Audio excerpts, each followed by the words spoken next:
Looking back, I don't see a series of clearly demarcated nights, but rather a blur, a collage.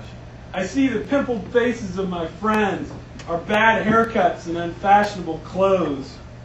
I hear the overamped music, Led Zeppelin, AC/DC, Kool and the Gang. That was coming from Greg Selly's car.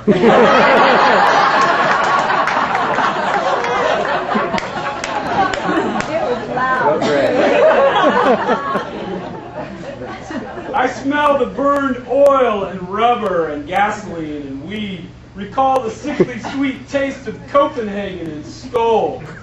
Jack Daniels sipped from a wax cup.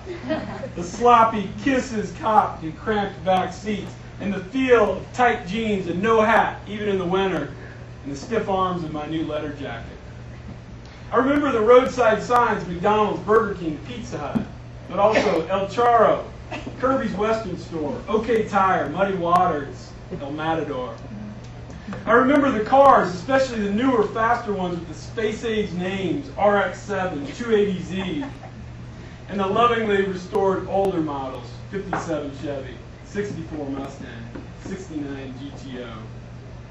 My own pride and joy was a dark green 1970 Firebird Formula 400, a huge hulking beast with a chrome-studded engine, fat tires with raised white letters, and a six-speaker stereo system that cost more than the car itself.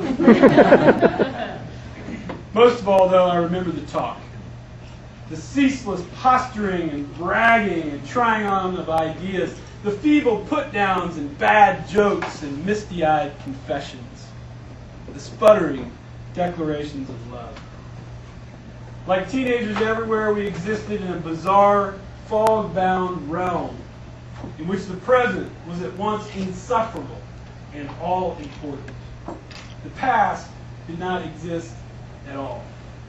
And when the subject of the future flared up, as it sometimes did, we were quick to smother it in a series of outlandish predictions. We would win Daytona, take Hollywood by storm, run for the U.S. Senate, earn our first million by the age of 30, and so on. No plans for how we would accomplish all these things were ever asked for, and none were given. Unlike our peers in the cities and suburbs, we didn't sweat the details. We just believed. What is it about growing up in a small town in the West that breeds such bravado, such innocence and blind faith? Was it our isolation? The vaunted self-reliance of the region? The fact that our parents and teachers praised us inordinately? Or that acceptance into any of the state's colleges was a fait accompli? Maybe. But I have another explanation. Most of us were leaving. And not just for a year or 5 years, but forever. Like the region's cattle, wheat and corn, we have been raised for export. And most of us had learned this fact at about the same time we learned that Santa Claus was a fiction. Coming into this knowledge was both terrifying and liberating. It was like looking over the edge of a great abyss, or knowing in advance the date of your own death. It steeled us and set us apart. And yet, for all that, there was no need for alarm or haste or even preparation. As far as we were concerned, the day of our departure would come of its own accord, just as morning would come after a long night of dragging Wyatt Earp. According to newspaper articles on file at the Kansas Heritage Center, Wyatt Earp was a deputy city marshal in Dodge City, a policeman, essentially. From May 1876 until October 1879, the height of the city's cowtown fame, during which time he earned a reputation as, quote, one of the most efficient officers Dodge ever had, unquote. A cop with, quote, a quiet way of taking the most desperate characters into custody. What was this quiet method of Wyatt Earp's? An item from the August 20th, 1878 Ford County Globe sheds some light on the matter. Quote, another shooting affair occurred on the south side Saturday night, the article begins. It appears that one of the cowboys, becoming intoxicated and quarrelsome, undertook to take possession of the bar and the comic cube. To this, the bartender objected and a row ensued. Our policemen interfered and had some difficulty in handling their man. Several cattlemen then engaged in the broil, and in the excitement, some of them were bruised on the head with 6-shooters. Plainly put, during his stint with the Dodge City Police Force, Wyatt Earp became known not for shooting his gun, a Colt 45 specially modified with an extended barrel almost a foot long, the infamous buttline special, but rather for using it to brain belligerent drunks.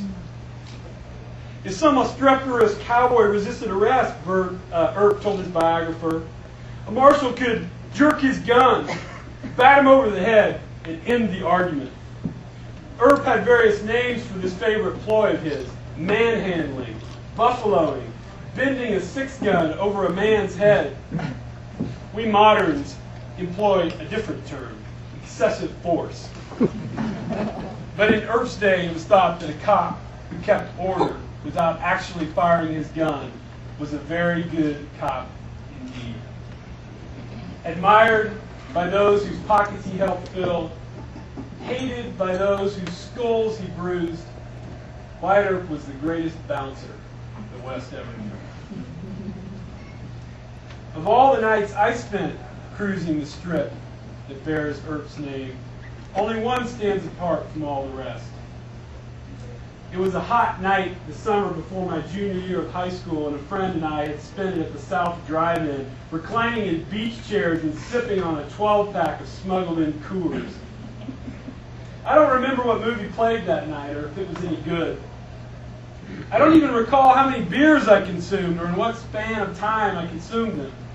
All I really remember is that in comparison to other nights that came both before and after this one, I wasn't particularly drunk.